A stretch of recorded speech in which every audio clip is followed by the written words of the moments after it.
안녕하세요. 바란예언교회 전재훈 목사입니다. 오늘은 어제에 이어서 빌립보서에 나오는 말씀을 가지고 계속 묵상을 할 건데요. 빌립보서의 주제가 무엇냐고 물으면 빌립보서의 주제는 기쁨입니다 라고 대답하기도 하죠. 그것은 바울이 빌립보 교인들에게 권면하셨던 내용 중에 기뻐하라는 내용이 나오기 때문입니다. 그래서 어떤 신학생이 교수님의 질문에 빌립보서의 주제는 항상 기뻐하라입니다 그랬더니 교수님이 좀 더 길게 얘기해보게 그랬더니 주 안에 항상 기뻐하라, 내가 다시 말하노니 기뻐하라 했다고 대답했다고 합니다. 뭐 말도 이상하게 하네요. 우리가 기뻐해야 되는 것은 맞죠. 근데 기뻐할 만한 일들이 있어야 기뻐한다라고 생각하는 사람들에게 이 말씀은 참 어려운 이야기입니다. 도대체 바울은 무엇 때문에 기뻐하라고 얘기하고 우리가 기뻐할 수 있는 이유가 무엇인지 설명하는 내용이 오늘 본문의 말씀입니다. 본 말씀을 녹음해 보죠. 샬롬, 하나님의 평강이 삶에 넘쳐 흐르기를 기원드립니다. 바울이 빌립보서를 쓸 당시에 바울은 로마 감옥에 있었습니다. 빌립보 교회는 바울이 세운 교회이기에 빌립보 교인들은 바울의 수감으로 인해 큰 근심이 있었지요. 하지만 바울은 그런 빌립보 교인들에게 항상 기뻐할 것을 권했습니다. 빌립보서 4장 4절과 5절입니다. 주 안에서 항상 기뻐하라. 내가 다시 말하노니 기뻐하라.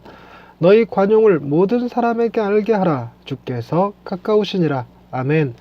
바울의 권면처럼 우리는 항상 기뻐하는 삶을 살기를 원합니다. 하지만 우리의 삶이 그렇게 기뻐할 수만은 없는 삶이라 문제지요. 이 땅에서의 삶은 아픔과 고통과 고민과 슬픔이 징검다리 마냥 하나 건너서 하나가 나타나고 산 하나 건너서 또 다른 산이 나오고 하는 그런 인생의 고통이잖아요. 고통의 연속이라고 그래서 고해 혹은 고통의 바다라고 말합니다. 하지만 역설적으로 이런 고통의 바다를 건너고 있기 때문에 기뻐하라고 권면할 수 있는 것이기도 합니다. 뭐 생각해보면 그렇죠. 마냥 행복하기만 한 사람에게 기뻐하라는 권면은 전혀 의미가 없잖아요. 바다를 건널 때 우리가 가끔 무풍을 만날 때가 있습니다.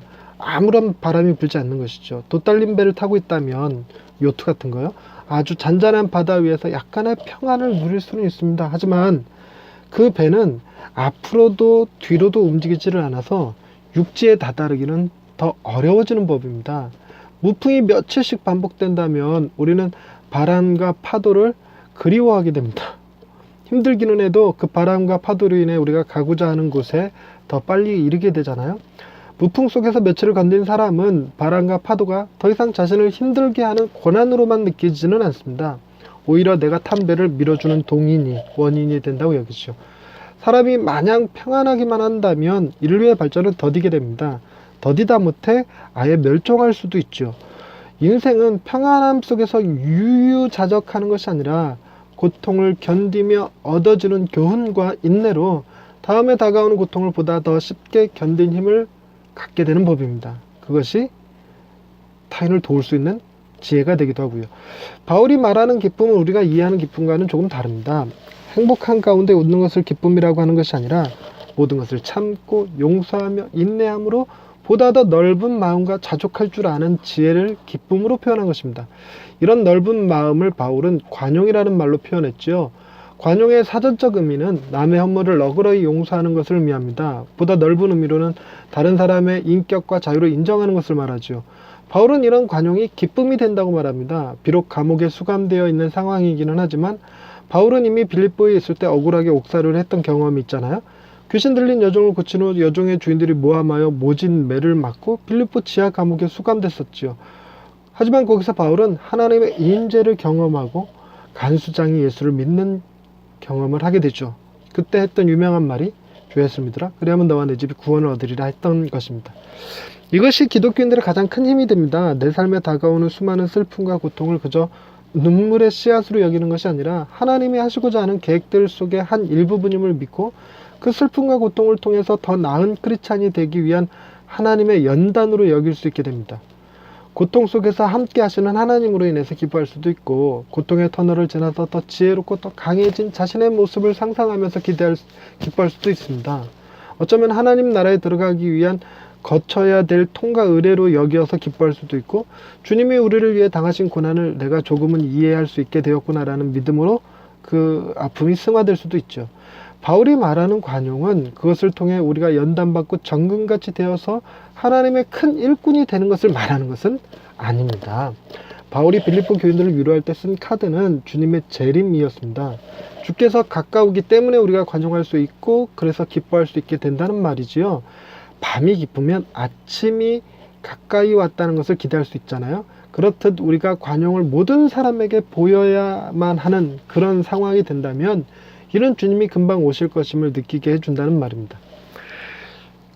다시 말해서 다시 오셔서 이 땅을 심판하실 주님으로 인해 우리는 고난과 고통의 문제를 견딜 힘을 얻게 되고 더 나아가서 사랑하는 주님을 다시 만날 기쁨, 그 설렘을 가질 수 있게 된다는 것이지요.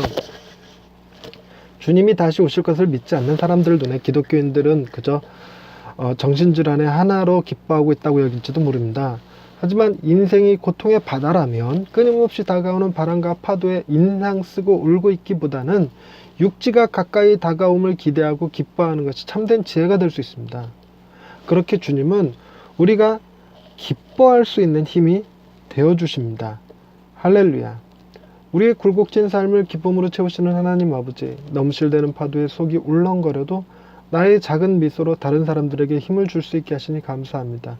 하나님이 뜻하신 바가 있어서 허락된 파도에 원망과 불평을 해왔던 우리의 죄악들을 용서하여 주옵소서.